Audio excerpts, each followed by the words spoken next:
investigación de tóxicos en el vivo y nos lo va a explicar muy bien el profesor Fernando Verdú, que es profesor titular de Medicina Legal de la Facultad de Medicina. Además, es mi jefe, y entonces presentar al jefe siempre es muy peligroso, porque si uno se pasa, parece que hace la pelota, y si no, se queda corto, pues parece que le tenga manía y que está aprovechando el momento para vengarse.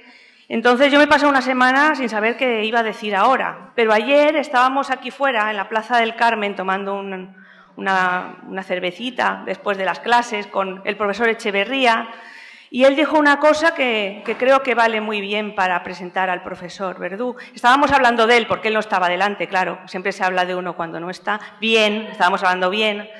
Y el profesor Echeverría dijo, mira, es que hay una diferencia fundamental entre un profesor y un maestro. El profesor nos enseña, pero el maestro es aquel que despierta en los alumnos el deseo de aprender. Así que aquí está mi maestro, mi jefe, y los dejo con él. Muy bien. Pues buenos días y aunque se haya dicho en más de una ocasión, sigue resultando emocionante que te consideren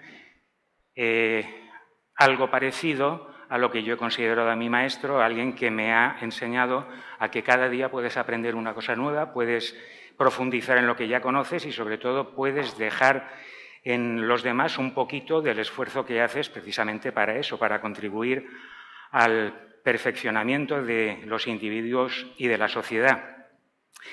El nombre de la conferencia yo creo que lo puso en un momento, o lo pusimos en un momento en el que no estábamos excesivamente inspirados. Investigación de tóxicos en el vivo. Yo lo hubiéramos llamado de otra manera, pero al final me vi obligado a seguir con esta denominación. En el sujeto vivo, en la persona, hubiera sido mucho más adecuado, pero el vivo parece una persona que tiene unas especiales características que indudablemente cada uno de nosotros tenemos especiales características, como ya ha apuntado Esperanza en su intervención.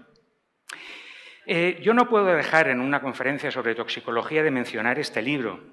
Este libro, que es una magnífica obra muy pequeñita de Treistrel III, en el que habla de las 1000 maneras que existen de intoxicar, y hay una parte que resulta verdaderamente intranquilizadora.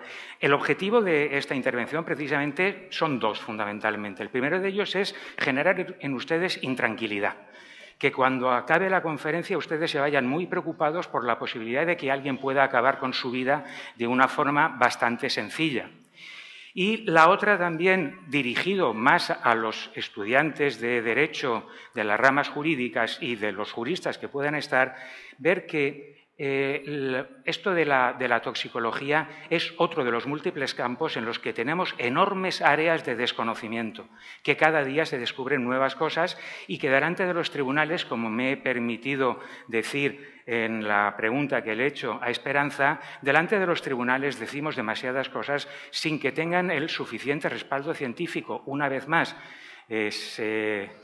se repite la historia que no podemos dar respuesta a todo lo que la Administración de Justicia demanda de nosotros.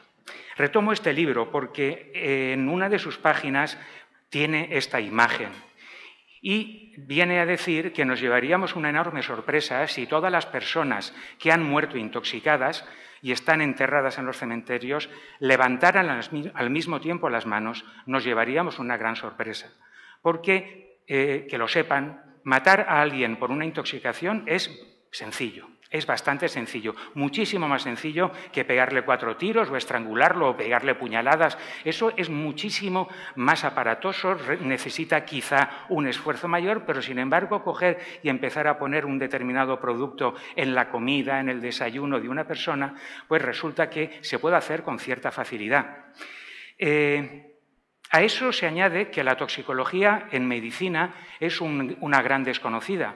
Durante 5 años nosotros nos hemos hecho caso de la docencia de la toxicología en medicina y nos encargábamos de que los médicos pensaran que detrás de cada enfermedad puede haber un tóxico, puede haber una intoxicación, no una intoxicación extraordinariamente aparatosa, sino un origen tóxico. Desgraciadamente, con la última reforma de Bolonia, las fuerzas vivas y las camarillas habituales nos han hurtado la posibilidad de seguir enseñando esa toxicología. Se han encargado otro departamento de dar la toxicología que se centrará única y exclusivamente en las urgencias toxicológicas. El individuo que se pega bebe media botella de lejía y va a urgencias, o el señor que tiene una borrachera y va a urgencias, y olvidarán que a lo mejor un puesto de trabajo en el que no existe una enfermedad profesional reconocida puede ser el origen de una enfermedad común y nosotros vamos de cráneo directamente a la hora de establecer cuál es su origen.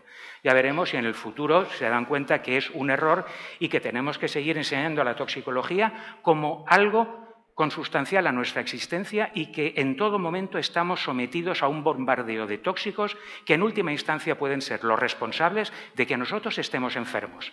Pero no enfermos con ese cuadro tóxico que les he dicho, sino verdaderamente enfermos con alteraciones neurológicas o de otro estilo.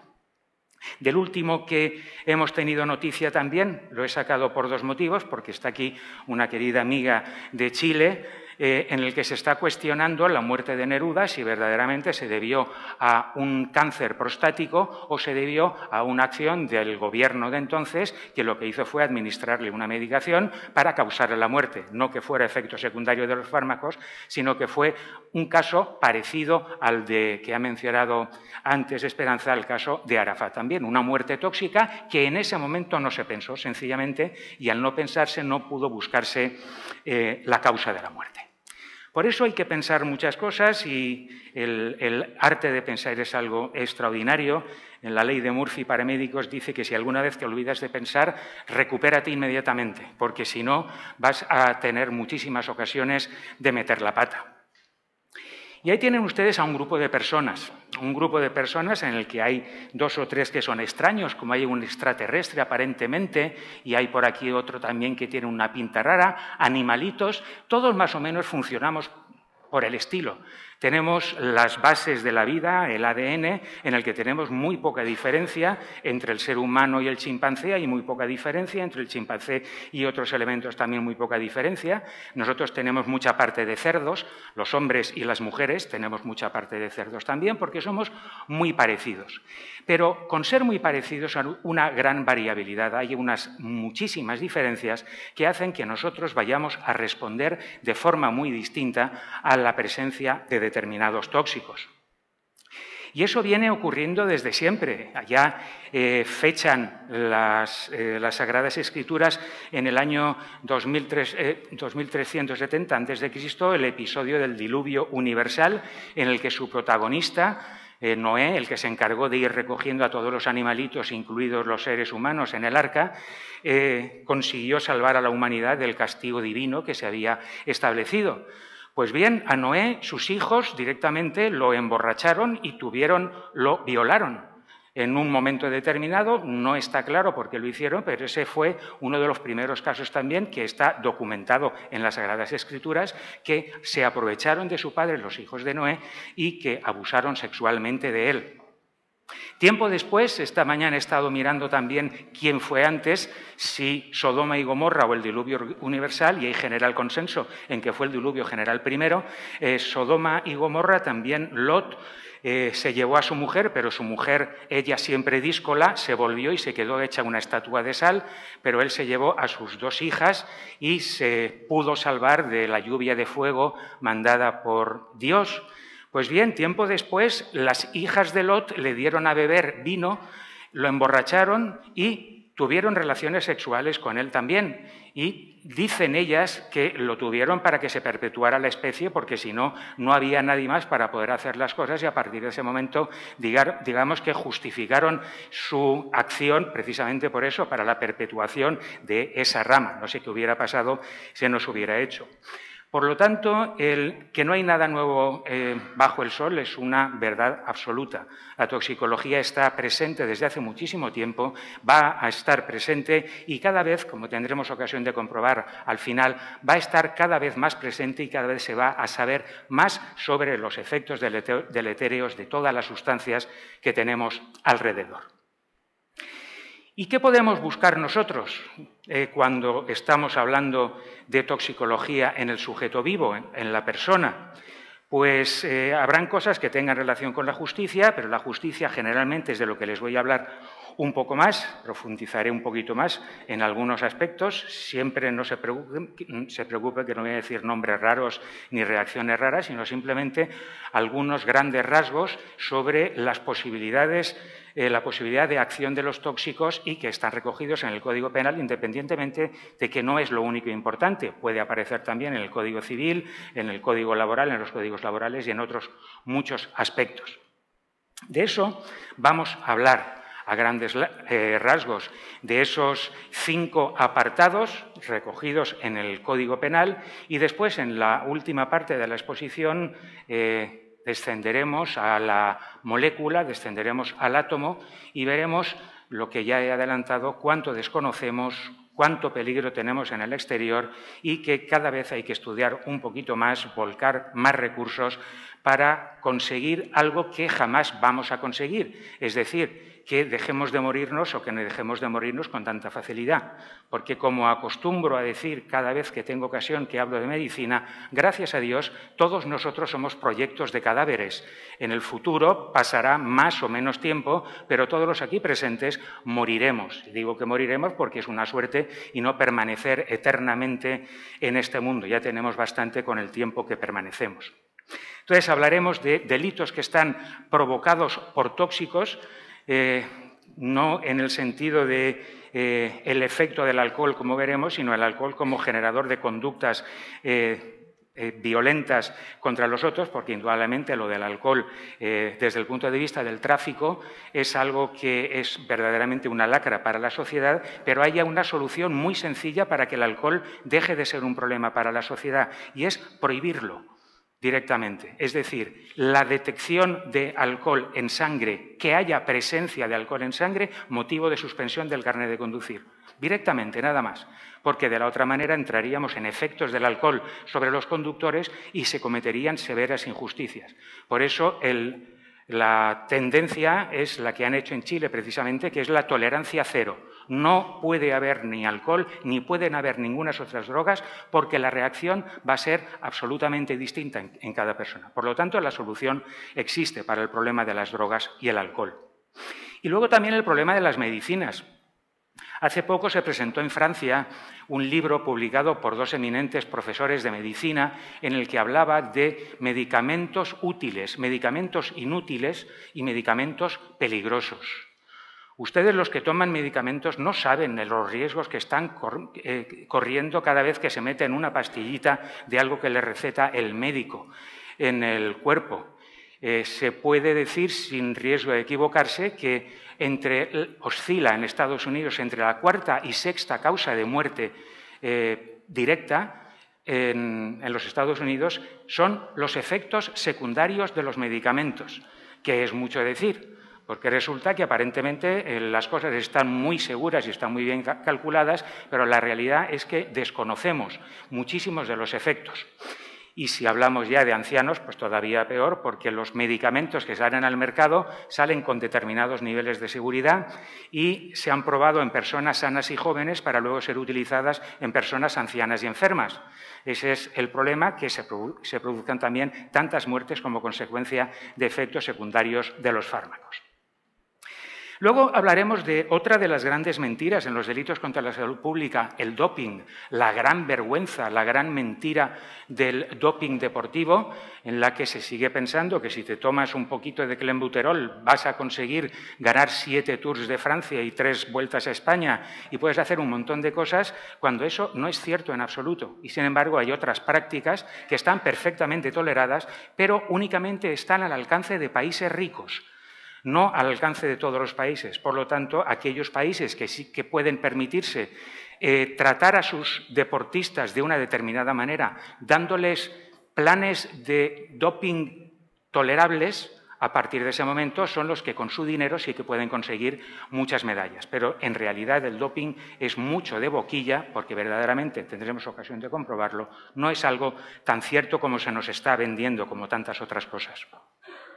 Luego, los problemas que existen también con los trabajadores, con la salud de los trabajadores, en las que habrá también que repensar las nuevas tecnologías, los nuevos materiales que se están introduciendo en los distintos procesos de fabricación de muchísimos procesos industriales, ver hasta qué punto se está teniendo en cuenta la composición genética del individuo para saber si los estamos metiendo a estas personas en situaciones de riesgo sin que les podamos dar información sobre la cantidad de riesgo que están corriendo en cada momento. Otra variabilidad, otra variable que estudiaremos también son aquellas situaciones en las que se pueden cometer delitos gracias a que preparas a la víctima con un determinado producto. Y hay bastantes, y también son muy antiguas, estas circunstancias, y lo único es eso, darle a una persona un producto para ponerlo en una situación de indefensión o de menor capacidad de defensa y a partir de ahí cometer el delito. Luego ya los cometidos con tóxicos, los que uno de una forma ya intencional, lo que les he recomendado a ustedes, de una forma intencional administra un producto para cometer un determinado efecto, que puede ser la muerte, que nos pillarán inmediatamente porque estará Esperanza para hacerles la autopsia y enseguida descubrirán los tóxicos que se descubren prácticamente en todas las ocasiones. Y luego la otra posibilidad también, que es administrar un tóxico para lograr que una persona quede en dependencia de la otra y mantenerla en una situación de control.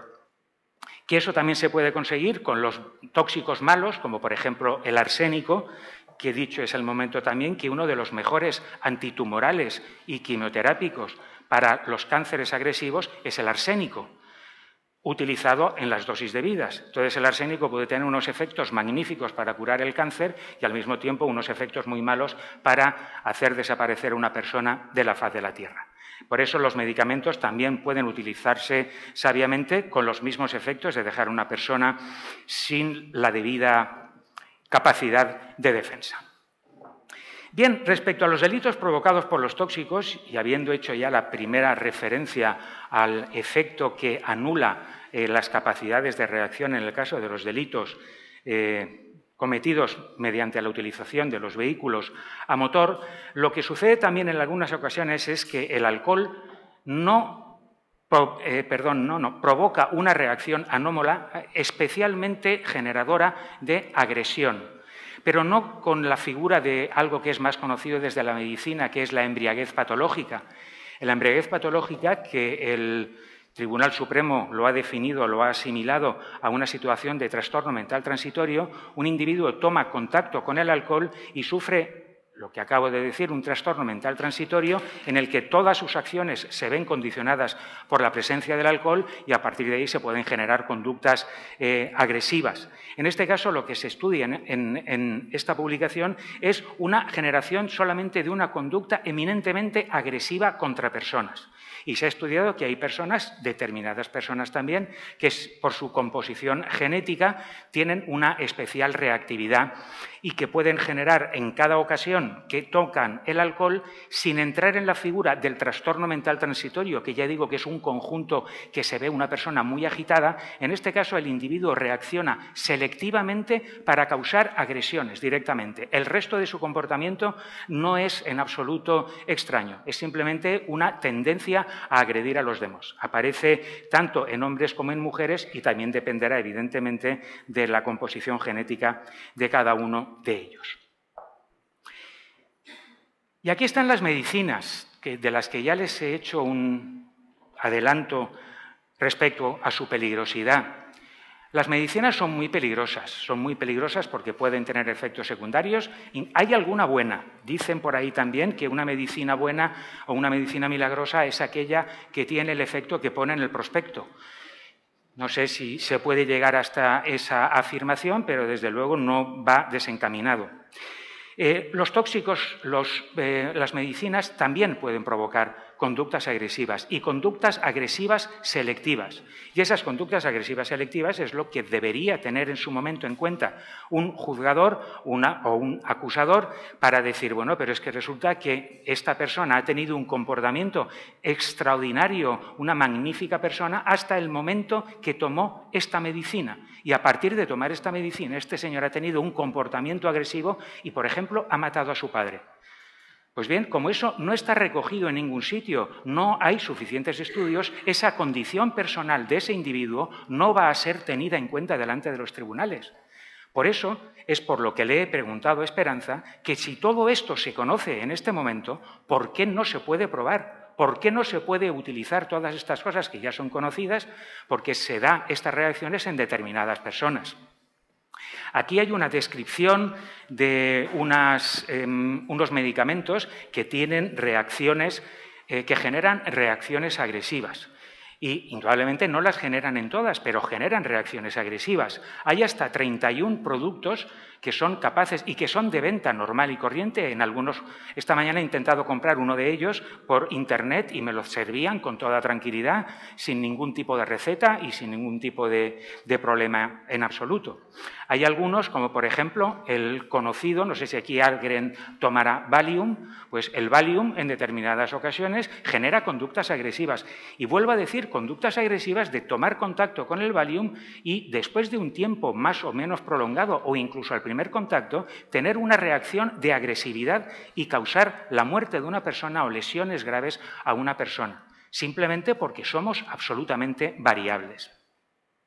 No creo que haya aquí ningún fumador, pero si hubiere algún fumador, tengan en cuenta que este es el producto que provoca mayor número de reacciones agresivas contra las personas. Este producto, que es el Champix, fabricado, como no, por Pfizer. Digo no, como no por Pfizer, porque Pfizer lo tiene todo previsto. Pfizer hace unos años vendió un producto en los Estados Unidos que causó muertes y causó daño a un montón de gente y les obligaron a indemnizar con 3.000 millones de dólares todas esas muertes y esas lesiones. Cuando se hizo toda la investigación, se vio que Pfizer en su, ya lo diré, presupuesto que había hecho para el lanzamiento de ese producto en los Estados Unidos, tenía previstos 3.000 millones de dólares para pagar las indemnizaciones que iban a causar el daño como consecuencia de sus medicamentos.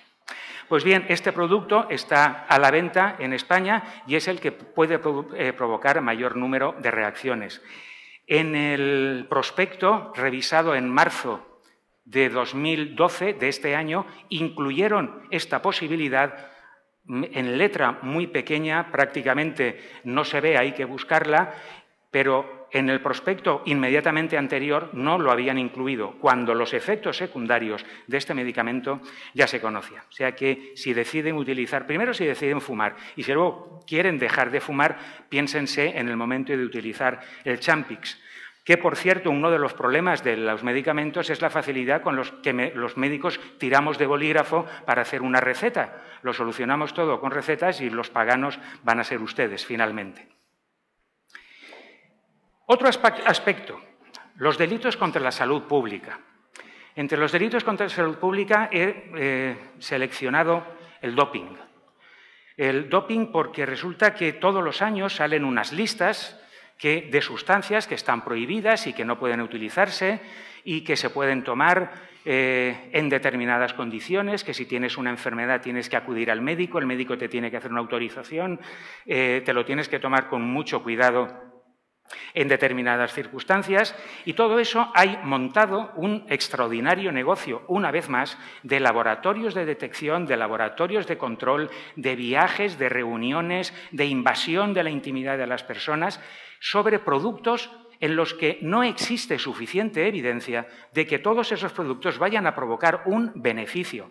Aparte de todo, que en las Olimpiadas antiguas los que luchaban se pegaban lingotazos de alcohol para salir a luchar y utilizaban determinados productos también, porque hay cosas que verdaderamente algo tiene que haber para que una persona aguante, por ejemplo, 3 semanas encima de una bicicleta haciéndose 200 kilómetros todos los días. Eso una persona alguna ayuda tiene que haber. Y evidentemente hay ayudas, pero son de las toleradas. El problema es que igual lo pague el carnicero de Contador, que era el que decía que le había vendido la carne que podía estar contaminada con clenbuterol.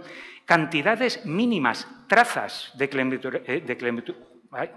clenbuterol, significa que esa persona se ha visto mágicamente tocada por la varita de los dioses y a partir de ese momento es capaz de generar conductas extraordinarias. No es cierto, no es cierto. Muchos de esos productos no tienen efecto, no se ha demostrado la eficacia de esos productos, que verdaderamente sea cierto. Este trabajo es de mayo de 2012, si lo leo bien desde aquí, y en este trabajo se habla precisamente de eso, de que no se ha probado la ventaja que puede suponer a un individuo estar tomando esos productos, esos determinados productos,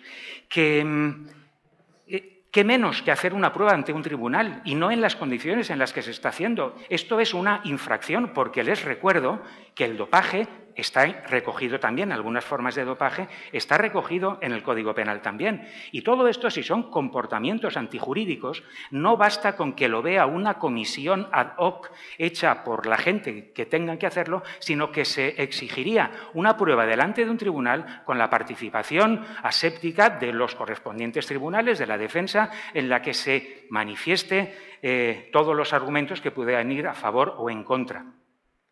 Y que debería cambiar las reglas y hacerlo de otra manera o simplemente suspenderse por todo esto. Este trabajo es de 2012, pero en otro trabajo anterior que iba en el mismo sentido, de 2008, hacía un análisis de las finales de 2008 sobre el coste de las medallas olímpicas en países, como les he adelantado antes, países muy ricos. Esos países muy ricos permiten que sus atletas tengan unos entrenamientos magníficos, unas alimentaciones extraordinarias, unos suplementos dietéticos extraordinarios, un cuidarlos todo absolutamente. Eso solo lo pueden hacer australianos, de Estados Unidos, de Rusia, países que tienen mucho dinero y además que quieren, nunca mejor dicha la expresión, colgarse las medallas olímpicas. En ese trabajo, si no recuerdo mal y si no sería en otro, se hace un análisis de cuánto cuesta una medalla de oro. No sé si lo habrán pensado, cada vez que sube uno de estos personajes a colgarse una medalla de oro, y deberíamos de pensárnoslo muy bien si queremos más medallas o menos medallas, en el caso de Australia, que creo recordar que era ese el trabajo, cada medalla que ganó Australia en los Juegos Olímpicos le costó 34 millones de dólares. Eso significa que habían estado invirtiendo en crecimiento, en formación, en alimentación, en todo ese dinero. Por eso Australia tiene muchísimas medallas, Estados Unidos muchísimas medallas, porque se gastan mogollón de dinero precisamente en utilizar técnicas que no están al alcance de todos. Y eso va absolutamente en contra del espíritu olímpico. Se tendría que competir en igualdad de condiciones. Pero, sin embargo, el lobby del doping ha conseguido que esto se mantenga y como los que hablan del doping en estas condiciones delante de las tribunas son muy pocos, la gente se sigue creyendo que uno se toma media aspirinita que luego se la van a detectar en la orina y con eso se hace campeón olímpico. Sobre los delitos contra los derechos de los trabajadores. Aquí también hay mucho que decir. Miren, hay una enfermedad profesional que no habla estrictamente de toxicología, sino que es la provocada por el amianto. Que el amianto ha habido muchísimos problemas con la gente que ha estado en contacto con el amianto, sigue habiendo problemas con el amianto, en las Torres Gemelas hay mucha gente enferma con el amianto, pero en determinados niveles todos enfermamos como consecuencia de estar en... Todos no tendría que haberlo dicho. La gran mayoría enfermamos como consecuencia de entrar en contacto con el amianto. Pero aquí, una vez más, el factor personal tiene muchísima importancia. Hay dos casos descritos en la literatura de personas que tienen mesoteliomas pleurales, que es una complicación de la enfermedad por el amianto, en la que en su vida habían estado trabajando en ningún lugar que se utilizara el amianto. Una persona de ellas era la esposa de un señor que le lavaba uniforme a su marido, que sí tenía contacto. Y la otra, un poquitín más sangrante todavía, porque ahí sí que había un poquito más de relación, era un señor peluquero que en Italia un día le cortó el pelo a un señor que trabajaba en ambiente de amianto. Y a partir de ese momento contrajo la enfermedad y desarrolló el epitelioma. Eso viene a orientarnos sobre la importancia, la influencia que tiene en la composición de cada uno de nosotros en la aparición o génesis de enfermedades. Hay que reescribir la historia de la toxicología. Existe la lista de enfermedades profesionales en España, pero la lista de enfermedades profesionales en España existe para determinadas ocupaciones y con unas determinadas características. Siguen sin tener en cuenta esto que es una realidad, que se tiene que tener en cuenta. Se está dejando desprotegida a mucha gente que tendría que estar más protegida y no se reconocen enfermedades profesionales que, aunque sean causadas por el mismo agente, no está recogida en la correspondiente lista. Por eso, todo esto que estamos diciendo es que en el siglo XXI vamos a empezar, si Dios quiere, el año 13 del siglo XXI, hay que modificar las cosas, hay que llevar la legislación, hay que llevar las actitudes de las administraciones al momento actual. No podemos seguir anclados en el pasado porque si no, no vamos a hacer nada. Y aparte de esta modificación y este repensar las enfermedades de origen profesional, además de todo esto, tenemos nuevos problemas, que son los que aportan, aparte de la nanotoxicología, cuando están empezando a utilizarse nanopartículas, que de esas nanopartículas, si de lo otro no sabemos prácticamente nada, de las nanopartículas que están introduciéndose en estos momentos, que están fabricándose para obtener mejores rendimientos, todavía vamos a saber un poquitín menos. Y este es otro de los riesgos que deben tenerse en cuenta en el ambiente laboral. Los delitos facilitados por los tóxicos. Aquí, en algún momento, alguien puede haberse sentido que ha hecho determinadas cosas y puede haber dicho, ay, sí, es que me pasé y a partir de ese momento pues no hice un determinado comportamiento, no canté una canción que podía cantar, no hablé más de lo que tenía que hablar por estar bajo los efectos de un tóxico, precisamente. El más generado, el más utilizado habitualmente es el alcohol y, sin embargo, el alcohol no es de los que se esté hablando como los forzados, los utilizados para la comisión de tóxicos, de delitos, y, sin embargo, es uno de los más habituales. Ya desde hace mucho tiempo se hablaba el beso del sueño, el que se utilizaba por prostitutas en las que vertían en la bebida de sus clientes o que les transmitían también, pegaban un traguito de algo, se lo pasaban de falta de higiene de costumbre. Y es una cosa también que era muy conocido. Entonces se quedaban dormidos y a partir de ese momento les robaban. Y este era otro de los muchos delitos que tampoco se denunciaban, simplemente le robaba la prostituta, me niego a decir mujeres de vida alegre, les robaba la cartera y no decían el motivo, sino que simplemente la habían perdido, pero aquí también había un gran componente de delitos que no eran conocidos. Lo mismo que la utilización de algunos productos, sea por sistemas de ventilación o simplemente con sprays. A mí, particularmente, uno de los motivos que me lleva a haber dejado de usar mi mansión campestre es precisamente la posibilidad de que vengan a robarme en algún momento. Por eso he decidido recluirme en mi piso aquí en Valencia y dejo a los criados allí solos, que sean ellos los que se encarguen de la vigilancia de la casa. Porque simplemente estás ahí dentro, te rocían y tienes la sensación de indefensión absoluta, que pueden entrar y pueden robarte, pueden hacer pasar por tu lado sin que tú te vayas a enterar de nada. Eso también es un efecto de los tóxicos y que pueden utilizarse también muchos de ellos. Pero con mucho es lo que ha venido a llamarse desde hace muchísimo tiempo la sumisión química, la que hace que se produzcan muchísimos delitos, agresiones sexuales, violaciones, que se pueden denominar violaciones con toda tranquilidad, en la que la mayoría de veces o en un gran número de ocasiones no se van a conocer precisamente por las características del delito de que se trata. Otra vez, no hay nada nuevo bajo el sol, como les he enseñado al principio. Estas son las violaciones imposibles de demostrar, como parece ser que le resultó a Noé imposible demostrar que sus hijos lo habían violado después de haberle hecho perder el conocimiento a base de vino. O también a Lot le pasó exactamente lo mismo. Sus hijas le dieron a beber un producto para que perdiera el control y a partir de ese momento pudieran tener esas relaciones sexuales.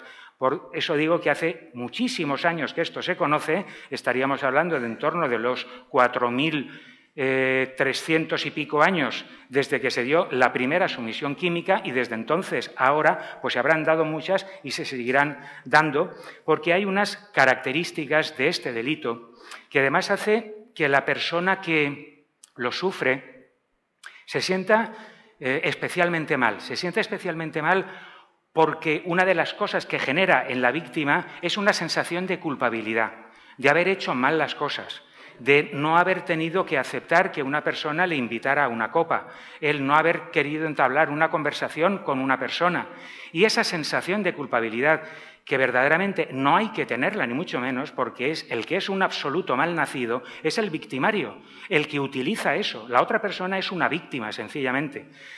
Y además no podemos estar en nuestras casas sin tener relaciones con nadie, sin tener ningún tipo de confianza, sin poder hablar con nadie, pensando que este es un violador, ni mucho menos. Entonces, ese es un problema de las víctimas que no quieren denunciarlo e incluso precisamente por la falta de recuerdo que tienen de los hechos, vienen a recordar que en un momento estaban en una determinada situación y a partir de ahí cae como un telón y a partir de ese momento no se recuerda lo que ha sucedido, se despierta la persona con una sensación extraña y con la certeza de que algo le ha sucedido, que alguien ha abusado de ella. Digo de ella porque en el mayor número de los casos conocidos se trata de víctimas mujeres, pero también existe la sumisión química para hombres, en la que sucede exactamente lo mismo, solo que en este caso el agredido es un varón. Luego están los agresores, que los agresores, a falta de su execrable ascendencia, de ser personas absolutamente indignas de confianza, pues resulta que, para más INRI, los conoces. Y en algunas ocasiones son gente con la que tú tienes la costumbre de verte en un determinado lugar. Y tomas confianza con esas personas y te dan confianza. Y lo están haciendo con un plan absolutamente premeditado para buscar el momento oportuno en el que tú estás yendo 2 meses, 3 meses, 4 meses, el tiempo que sea en un lugar y ves gente que está por allí, la mar de normal, la mar de simpática, la mar de agradable, la mar de cool, todo absolutamente. Hasta que buscan el momento, encuentran el momento y cometen el delito. Y aparte de cometer el delito, con esas connotaciones de la víctima, nos encontramos con el tipo de droga que utilizan. Drogas que una de las características que deben de tener es no dejar recuerdo de lo que ha pasado o que el recuerdo sea muy borroso. Y luego utilizan también productos que son de difícil detección, van a desaparecer de la sangre en tiempo muy corto, incluso también de la orina en tiempo muy corto, y como resulta que hay siempre un tiempo entre que una persona es consciente de que ha sido víctima de un delito y se produce la denuncia, ese momento ha sido suficiente para que se produzca la desaparición de los 2 elementos más asequibles para la detección.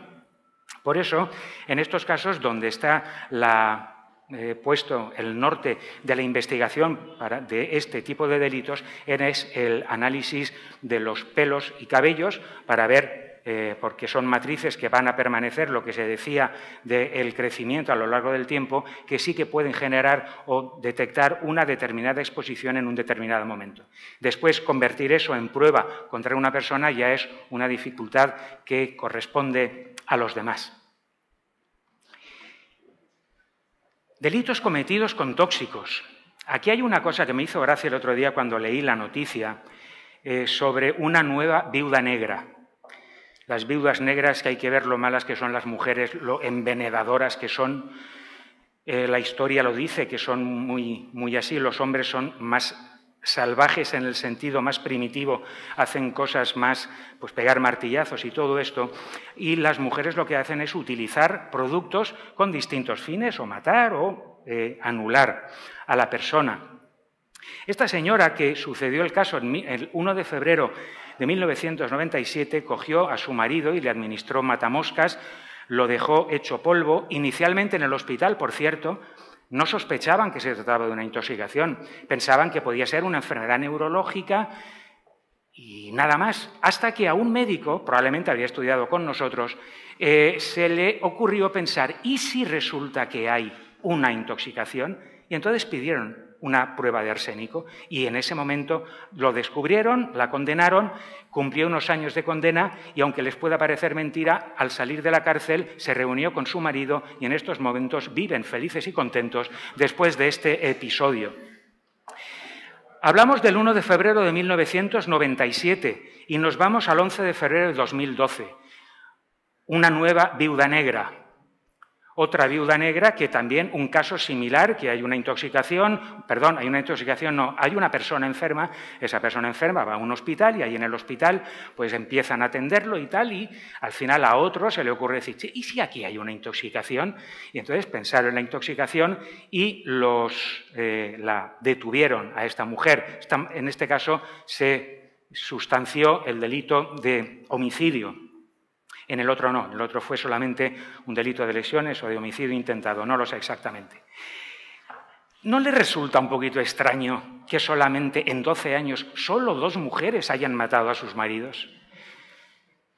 ¿Cuántos maridos estarán en aquellos cementerios que habrá Tristal enterraditos ahí después de que la señora le haya administrado su producto y nadie haya pensado que se haya podido producir la intoxicación? Yo, desde luego, me solidarizo con el de la cestita y yo, indudablemente, eso sería un ejercicio de ingenuidad.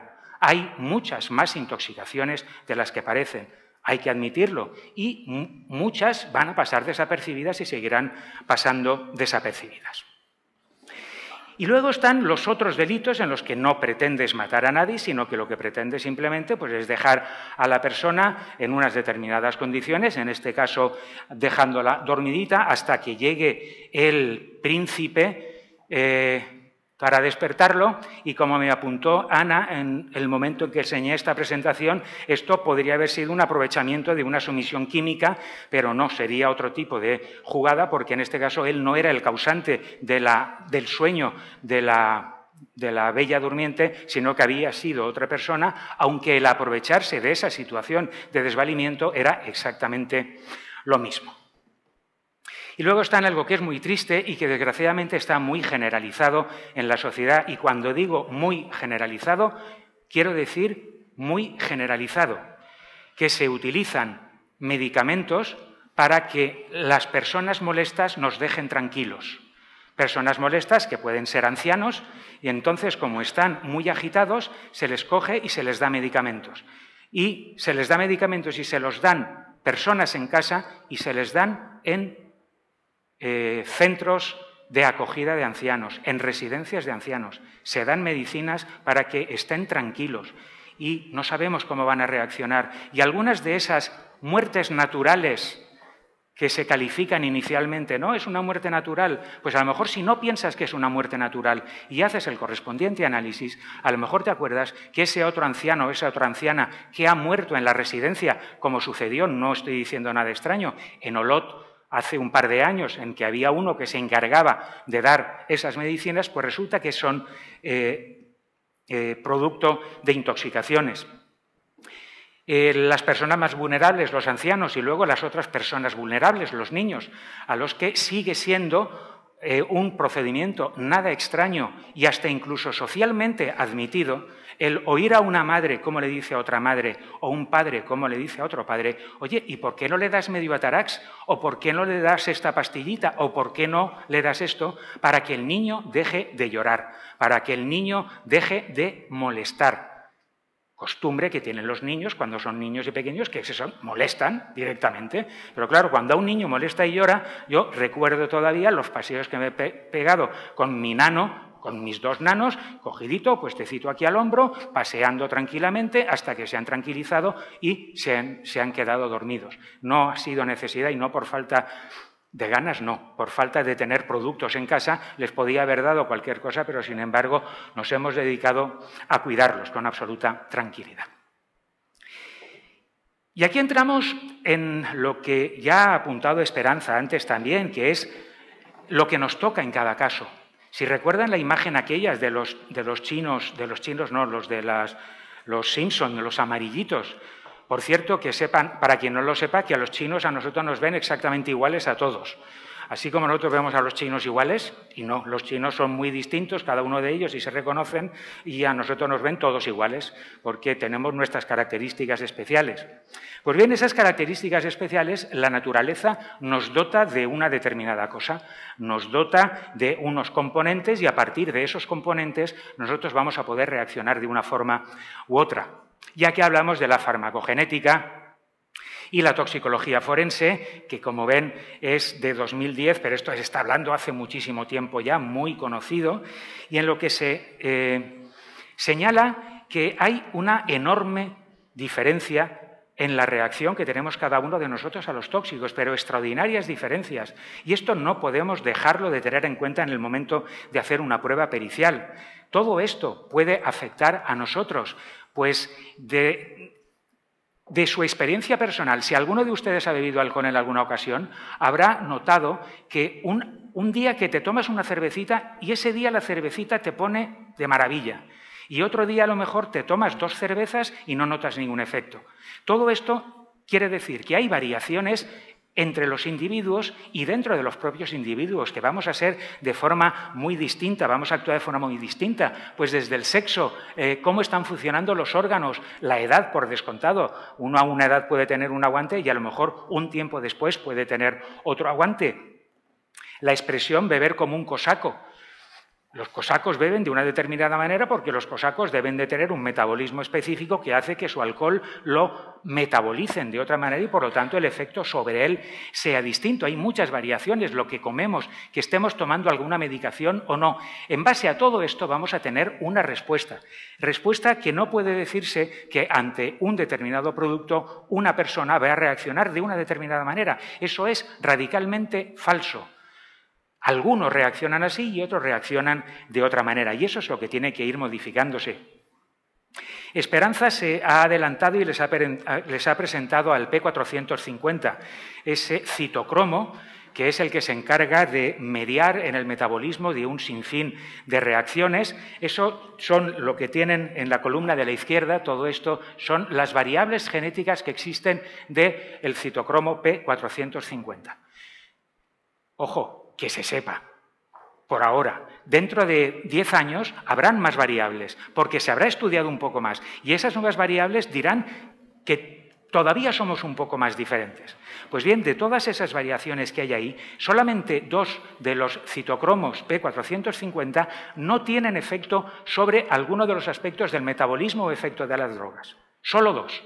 El resto todos van a variar. Por lo tanto, eso debe de tenerse en cuenta en el momento de dar medicinas y en el momento de usar determinados tóxicos.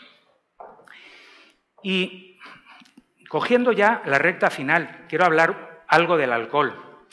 En el alcohol se está produciendo, una vez más, ya lo he dicho al principio, tolerancia cero, presencia de alcohol. El que sepa que va a coger un coche, que no beba, no debe beber directamente. Yo las raras veces que me tomo alguna copa, si sé que me voy a tomar una copa, directamente no cojo el coche, porque es la única manera de evitar que se vaya a producir un accidente, por las circunstancias que sean. Y ese sería un sano comportamiento que, desgraciadamente, como somos, pues no lo seguimos. Sobre el alcohol, 4 aspectos. El primero de ellos, la determinación, que siguen haciéndose algunas determinaciones que no deberían hacerse, la gran falacia de las tasas de eliminación para hacer cálculos respecto a cuánto alcohol tenía una persona en un determinado momento, y luego también la presencia del alcohol en aire expirado, la pruebecita esta del soplar, que siguen haciéndola como lo máximo que hay para la detección. No está mal, pero tampoco es cierta.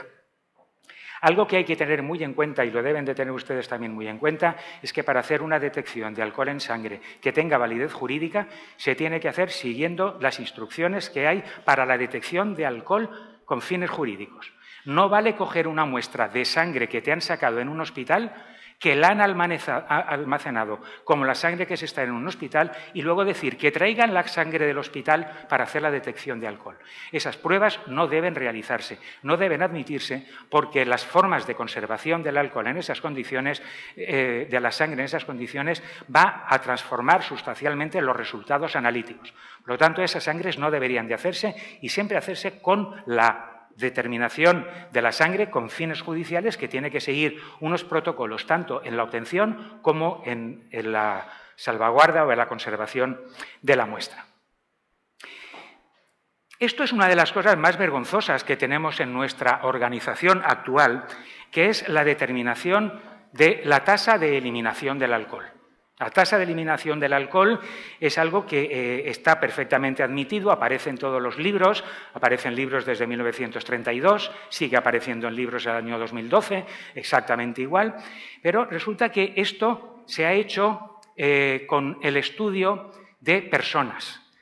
Una persona ingiere alcohol y luego se calcula qué nivel de excreción y de metabolización del alcohol, qué velocidad tiene, para de esa manera hacer inferencias y decir, pues si tiene esta velocidad de eliminación del alcohol, yo haciendo unos cuantos numeritos y haciendo una recta de regresión y metiendo todo esto, lo calculo todo y le digo, señor juez, este señor tenía tanto alcohol en sangre en tal momento. Mentira, no se puede hacer. Pero es que aparte de todo, no se puede hacer y no se debe hacer de esa manera, no debería utilizarse, no debería admitirse. Y que conste, yo recuerdo en este momento, un pequeño paréntesis, que en una prueba pericial que me encargaron precisamente sobre unos resultados de alcohol, mi primera conclusión de ese estudio era la primera manifestación que quiere realizar el perito es que la tasa óptima para la conducción de un vehículo a motor es 0. Esa era mi primera conclusión, dejando claro que yo no soy un defensor del alcohol, pero tampoco soy un defensor de las pruebas falaces, de las pruebas que no responden a la realidad. Esto que se está utilizando en todos los tribunales de justicia, en todo el mundo, con todas las personas en las que se utiliza, tiene como base esos 4 estudios realizados en esos años. El último en 1984. 97 hombres y 53 mujeres de todo el mundo que existe en este momento. ¿Es admisible que en estos momentos, habiendo analizado esa muestra, tengamos estas conclusiones y siga utilizándose delante de los tribunales?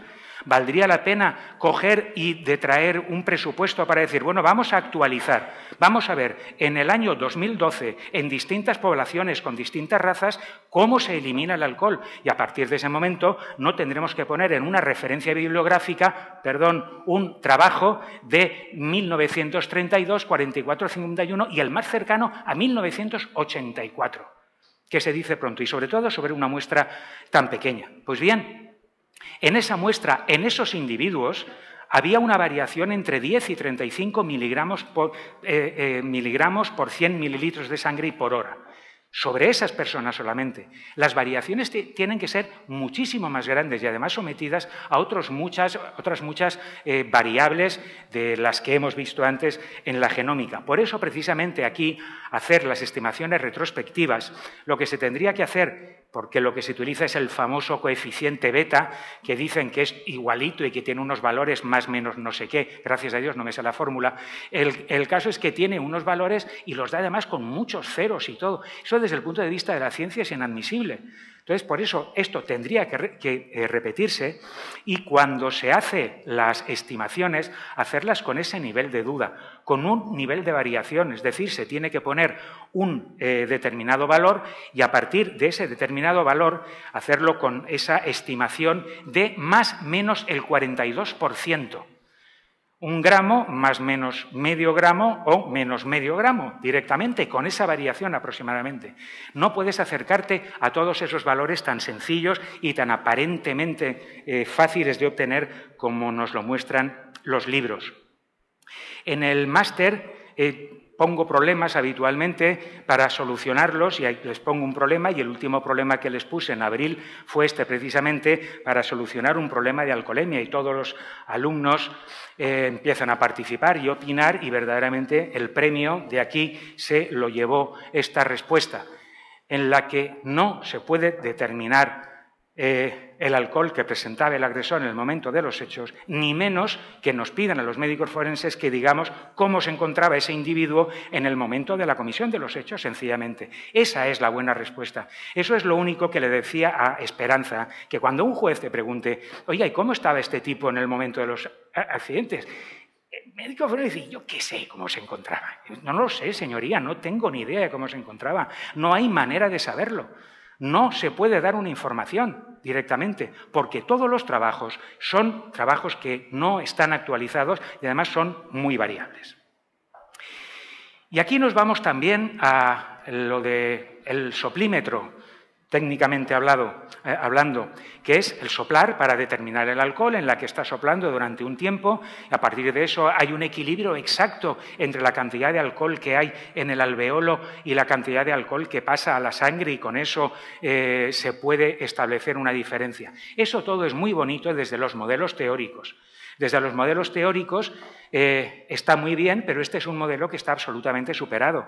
Y está superado porque resulta que el alcohol, la sangre no pasa al aire única y exclusivamente en la bolita del alveolo ahí recogidita, sino que hay otras transmisiones, intercambios entre la sangre y el aire en todo el trayecto. Y este modelo que está absolutamente superado, este es el que decía que solamente el intercambio se produce aquí.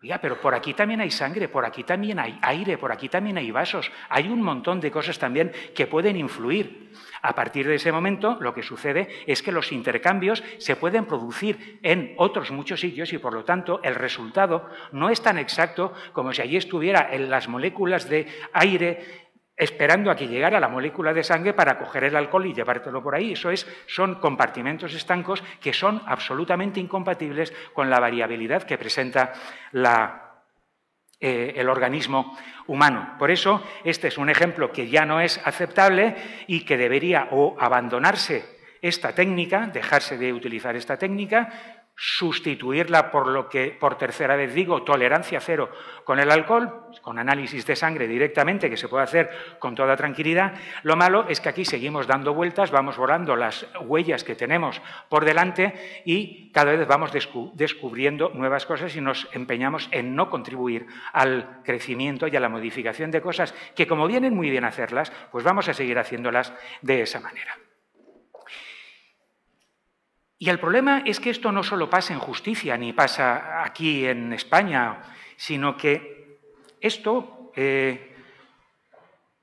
preocupante que en una revisión hecha hablando de la interpretación del alcohol en el siglo XXI, en una revista de reconocido prestigio, publicada en 2012, en esa revisión de cómo se tiene que abordar el alcohol, cómo se tienen que hacer las cosas adecuadamente, pues resulta que después de leerlo dije, esto no puede ser, algo se me ha debido saltar a mí, porque resulta que yo no había oído hablar polimorfismo en ningún momento. Ignoraba la genética. Ignoraba la genética para decir que esto no es como lo cuentan ellos en este artículo. Entonces, como puedo ya, con esta provecta edad que ya poseo, haber tenido algún fallo en la percepción de alguna palabra, hice una búsqueda y efectivamente la palabra polimorfismo y la palabra ADN en una revisión publicada en el año 12 del siglo XXI no aparecía para nada. Por eso es motivo de preocupación el que sigan aparentemente gente que tiene muy buena formación, no teniendo en cuenta ni siquiera en revisiones que deben ser útiles estos condicionantes. Si uno quería al final ya estar definitivamente despistado de qué es lo que sabemos y lo que no sabemos, nos llegó el 7 de septiembre la publicación que tienen en la pantalla en este momento, que se publicó en Science, se publicó en Nature también y en 2 o 3 revistas más, o en Nature, que le gusta más como a Ana que lo diga. Hablaba del ENCODE. El ENCODE ha sido el análisis del genoma, de más partes del genoma, lo que ingenuamente, eso nosotros lo hablábamos desde hace mucho tiempo, que no podía haber ADN basura, ese que está recogido ahí como ADN basura, que decía que el 80% del genoma era ADN basura. Ahora no, ahora ya saben que el 80% del genoma sirve. ¿Para qué sirve?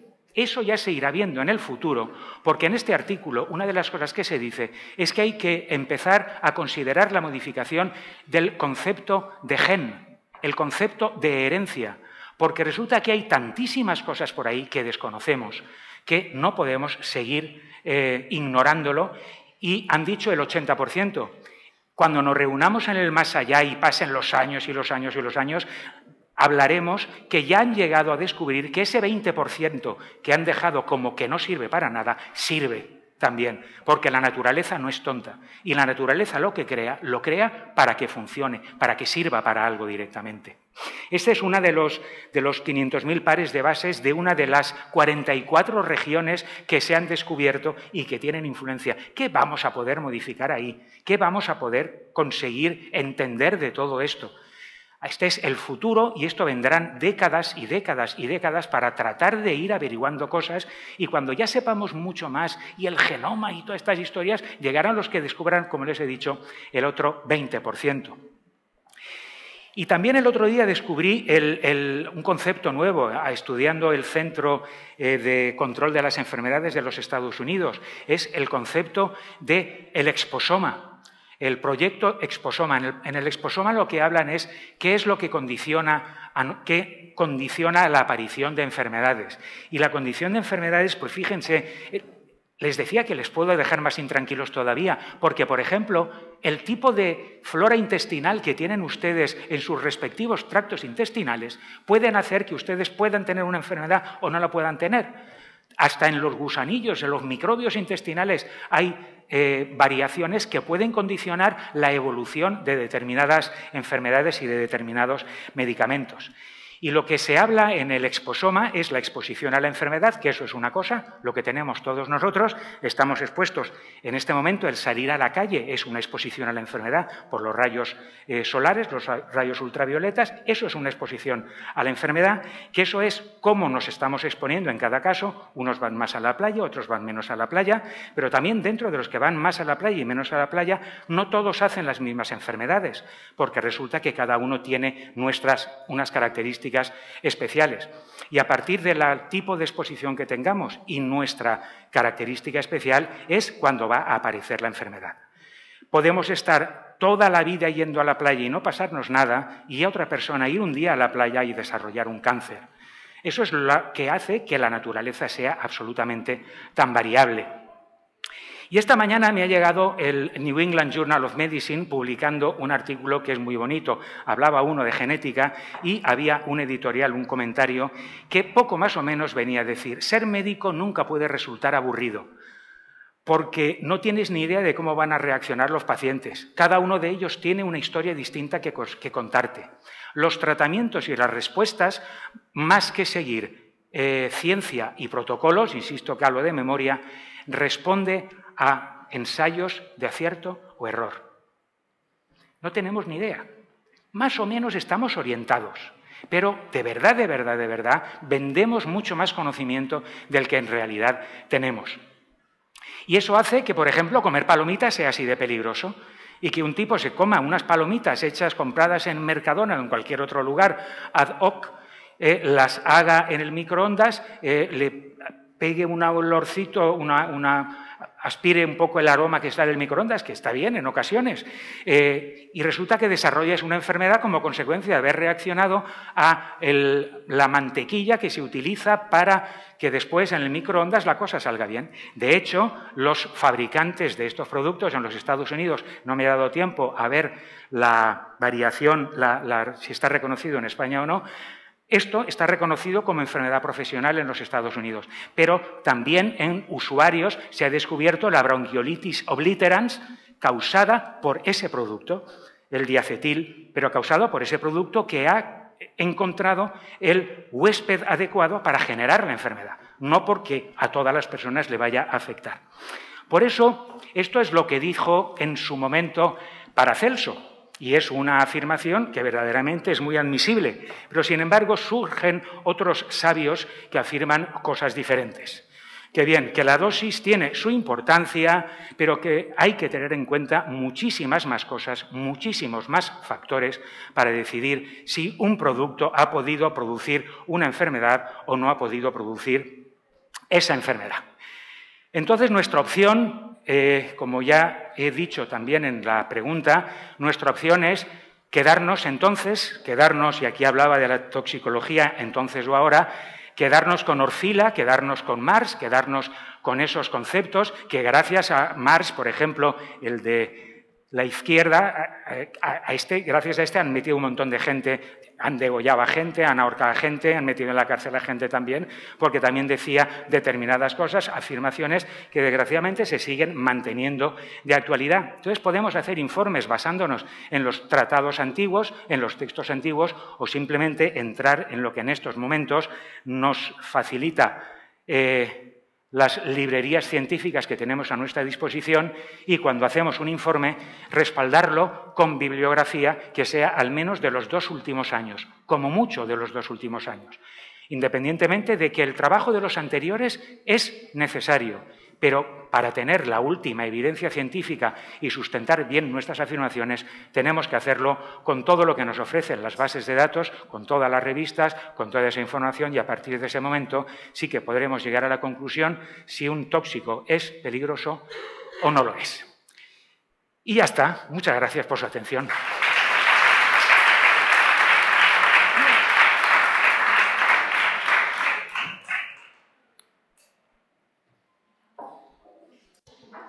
Pues nos vamos a descansar un poquito. Son las 12 menos 25, a las 12 aquí, para continuar, ¿vale?